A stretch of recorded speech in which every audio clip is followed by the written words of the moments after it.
ಯಾಕಪ್ಪ ಈಟೊಂದು ಜೋರಾಗಿ ಬಾಕ್ಲಾಗ್ತಿದ್ಯಾ? ಅತ್ತೆ ಮ್ಯಾಕಿರೋ ಕೋಪನ ಕೊತ್ತಿ ಮ್ಯಾಕ್ ತೋರಿಸ್ತಂಗೆ, ಮುತ್ತು ಮ್ಯಾಕಿರೋ ಕೋಪನ ಇಲ್ಲಿ ತೋರಿಸ್ತಿದ್ದೀರಾ. ಮತ್ತಿನ್ನೇನವ ಅವ್ನು ಮುತ್ತು ಏನೋ ದೊಡ್ಡ ಮನ್ಸ ಲಾರ್ಡ್ ಲಬಕ್ ದಾಸು. ಅವನಿಂದ ನಮ್ಮ ಸಚಿನ್ಗೆ ಏನಾರು ಸಹಾಯ ಕೇಳಮ್ಮ ಅಂತ ಹೋದ್ರೆ ಬೆಂಗಳೂರಿಂದ ಬಂದವನು ಹಳೆ ಗಂಡಿನ ಪಾದವೇಗತಿ ಅನ್ನೋ ಹತ್ರ ಯಾವುದೋ ಮನೆಗೆ ಪೇಂಟ್ ಹೊಡ್ಕೊಂಡು ಕೂತವನು. ಏನು ದಿಮಾಗ್ ತೋರಿಸಿದ್ದವನು ನಮ್ಮ ಮುಂದೆ. ಅವ್ರು ಗೊತ್ತು ಇವ್ರು ಗೊತ್ತು, ಅವ್ರಿಗೆ ಸೈಟ್ ಕೊಡಿಸ್ದೆ ಇವ್ರು ಸೈಟ್ ಕೊಡಿಸ್ದೆ ಅಂತ. ಎಲ್ಲ ಬಂಡಲ್ ನನ್ನ ಮಗ. ಅಪ್ಪಯ್ಯ, ಮುತ್ತು ಹಂಗೆಲ್ಲ ಸುಳ್ಳು ಹೇಳೋನಲ್ಲ. ಸುಳ್ಳು ಹೇಳ್ತವನೆ ಅಂದ್ರೆ ಅದಕ್ಕೆ ಏನಾರು ಒಂದು ಕಾರಣ ಇರ್ತದೆ. ನಮ್ಮೂರ್ ದ್ಯಾವಿಪುರದಾಗೆ ನಮ್ಮ ಒಬ್ಬ ವ್ಯಕ್ತಿನ ನಂಬ್ತಾಳೆ ಅಂದ್ರೆ ಅದು ಮುತ್ತುನ್ ಮಾತ್ರ. ನಮ್ಮ ಮನೆನಾಗ ಯಾರು ಇಲ್ದೇ ಇರ್ಬೇಕಾದ್ರೆ ಮೆಸ್ ನೋಡ್ಕೊತಾನೆ, ತರಕಾರಿ ತಕೊಬತ್ತಾನೆ, ತರಕಾರಿ ಅಷ್ಟನೆ. ಈ ದಿನ ಇಲ್ಲೇ ಇದ್ದ, ಹೆಂಡತಿ ಕಾಟದಿಂದ ಊರ್ ಬಿಟ್ಟು ಬೆಂಗ್ಳೂರ್ಗೆ ಹೋದ. ಅದಕ್ಕೆ ಸುಳ್ಳು ಹೇಳೋದು ಕಲ್ತವನೆ ಅನ್ಸುತ್ತೆ. ಆಟೆ ಕಲ್ತವನೆ ಅಂತ ನಮ್ಮ ಹತ್ರ ಸುಳ್ಳು ಹೇಳ್ಬೇಕಾ? ನಮ್ಮ ಹತ್ರ ಎಷ್ಟು ಸಹಾಯ ತಗೊಂಡವನೆ. ಒಂದು ಸ್ವಲ್ಪ ನನಗೆ ಬುದ್ಧಿ ಬೇಡವಾ? ಇವತ್ತು ನಾನು ಅಂದಿರೋ ಮಾತಿಗೆ ಮೆಸ್ ಕಡೆ ತಲೆ ಹಾಕ್ಬಾರ್ದವನು, ಹಂಗೆ ಹೇಳಿದ್ದೀನಿ. ನಡಿ ನಡಿ ಹೋಗ್ ಮಕ್ಕಳಮ್ಮ. ಗೋಪಾಲಣ್ಣ, ಮುತ್ತು ನಿಂಗೆ 100 ವರ್ಷ ಆಯಸ್ಸು ಕಣ್ಲ. ಅದು ಬೇರೆ ಕೇಳಿ ಅವನ್ಗೆ. ಹೇಯ್, ತಿರ್ಗಿ ಹಾಕ್ಲ ಬಂದೆ, ಮುಖ ತೋರಿಸ್ಬೇಡ ನಂಗೆ, ಒಯ್ತಾರೋ. ಗೋಪಾಲಣ್ಣ ಖುಷಿ ನಾನು ಹೇಳೋದ್ ಕೇಳು. ನೋಡು, ನಾನು ಬೆಂಗಳೂರಿಗೆ ಹೋಗಿದ್ದು ದಿಟ, ಅಷ್ಟೋ ಇಷ್ಟ ವ್ಯವಹಾರ ಮಾಡ್ತಿರೋದು ದಿಟ. ಅದು ನಾನು ಹೇಳಿದ್ನಲ್ಲ ಮಿನಿಸ್ಟ್ರು ಅಂತ. ಬೆಳಕಲ್ಲ ಸುಮ್ಕೆ ಹೊಂಟೋಗೋ, ಇಲ್ಲಾಂದ್ರೆ ಏನ್ ಮಾಡ್ತೀನಿ ಅಂತ ನನ್ಗೆ ಗೊತ್ತಿಲ್ಲ. ಸಾನಕ ನೀನನ್ನ ಅವಸಿ ಹೇಳವ, ನಾನು ಏನು ಹೇಳಕ್ ಬರ್ತೀನಿ ಅಂತ. ಅಪ್ಪಯ್ಯ ಅವ್ನ್ ಏನ್ ಹೇಳ್ತಾನ ಕೇಳುಮ ಇರಿ. ಮುತ್ತು ಹೇಳ. ಅವನೇನಕ್ಕ ಹೇಳೋದು, ಬರೇ ಸುಳ್ಳೇ ಹೇಳ್ತಾನೆ. ಅಯ್ಯೋ ಸುಮಾ, ಹುಸಿ ಸುಮ್ಕಿರು. ನೀನು ನಿಮ್ಮ ಅಪ್ಪನಿಗೆ ಎತ್ತು ಕರ ಆಗ್ತು ಅಂದ್ರೆ ಹಿಡಿದು ಕೊಟ್ಟಿಗೆ ಕಟ್ಟು ಅನ್ನಂಗ್ ಮಾತಾಡ್ತೀಯಪ್ಪ. ಹುಸಿ ನಾನು ಹೇಳೋದ್ ಕೇಳು. ಸುಮಾ ಹುಸಿ ಸುಮ್ಕೆ ಇರವಿ. ಮುತ್ತು ಅದೇನ್ ಹೇಳು. ಗೋಪಾಲಣ್ಣ, ಹುಸಿ ಸತ್ಯ ಜೊತೆ ಸುಳ್ಳು ಯಾಕೆ ಹೇಳ್ದೆ ಅಂತ ಅಂದ್ರೆ, ನಾನ್ ಬೆಂಗಳೂರಿಂದ ಊರಿಗೆ ಬಂದಾಗ ಊರೆಲ್ಲ ನಿಂದೆ ಮಾತು, ಗೋಪಾಲಣ್ಣ ಬದ್ಲಾಗವನಂತೆ ಅಂತ. ಆದ್ರೆ ನನಗೆ ಯಾಕೊಂದು ನಂಬಿಕೆ ಬರ್ಲಿಲ್ಲ. ಅದಕ್ಕೆ ಹೊಸಿ ರೀಲ್ ಬಿಟ್ಟೆ ಅಟಯ್ಯ. ನೀನ್ ರೀಲ್ ಬಿಡಕ್ ನಾನೇ ಬೇಕಾಗಿತ್ತಲ್ಲ. ಪುಟ್ಟ ಮೀನೇ ನಾನು ಬದಲಾಗಿದ್ದೀನಿ ನಂಬೋಳೆ, ನಿಂದೇನ್ಲ ಅಲ್ಲಿ. ನೋಡು ಗೋಪಾಲಣ್ಣ, ಕೈ ಮತ್ತೆ ರೀಲ್ ಬಿಟ್ರೆ ಚೆನ್ನಾಗಿರಕ್ಕಿಲ್ಲ ನೋಡು. ಅಯ್ಯೋ ನಾನೀಗ ರೀಲ್ ಬಿಡ್ತಿಲ್ಲ, ಹೇಳೋದಿಲ್ಲ ರಿಯಲ್.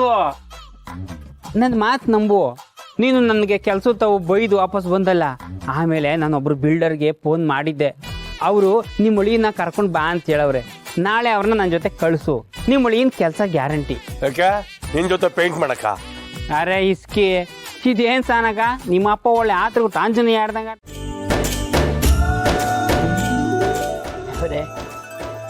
ಮತ್ತೆ ನಾವ್ ಈ ಮನೆಗೆ ವಾಪಸ್ ಬರೋ ಹಾಗೆ ಮಾಡ್ದಿಯಲ್ಲಪ್ಪ.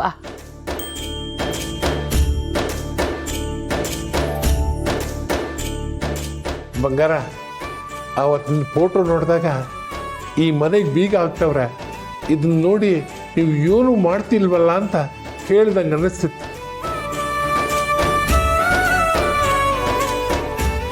ಅದಕ್ಕೆ ನನ್ನಿಂದ ಏನು ಉತ್ತರ ಕೊಡೋಕ್ಕಾಗಲಿಲ್ಲ.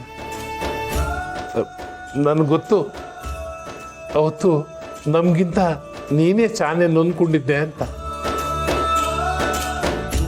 ಬಂಗಾರ, ಆ ದೇವ್ರಿಗೆ ಗೊತ್ತು ಈ ಮನೆ ನಿನ್ನ ಉಸಿರು ಅಂತ.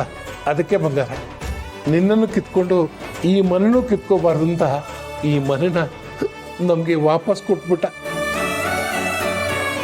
ನೋಡು ಬಂಗಾರ, ನಾವೆಲ್ಲ ಮತ್ತೆ ಈ ಮನೆಗೆ ವಾಪಸ್ ಬಂದಿದ್ದೀವಿ.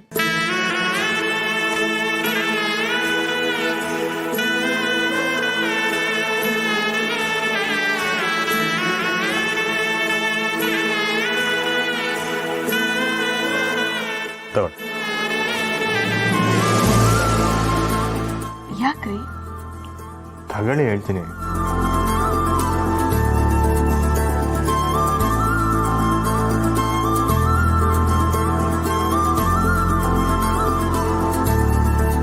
ಕುಂತ್ಕಡೆ.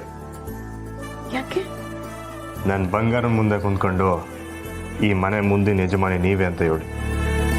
ಅಯ್ಯೋ ರೀ, ಅದೆಲ್ಲ ಬೇಡ. ನನಗೆ ಸ್ನೇಹ ಆಗಿರೋಕೆ ಇಷ್ಟ. ಇದ್ಯಾಕೆ ಹಿಂಗೆ ಹೇಳ್ತಿದ್ದೀರಾ? ನಮ್ಮೊಬ್ಬ ಹೋದ್ಮೇಲೆ ಈ ಮನೆಗೆ ಯಜಮಾನಿ ನೀವೇ ಅಲ್ವೇ?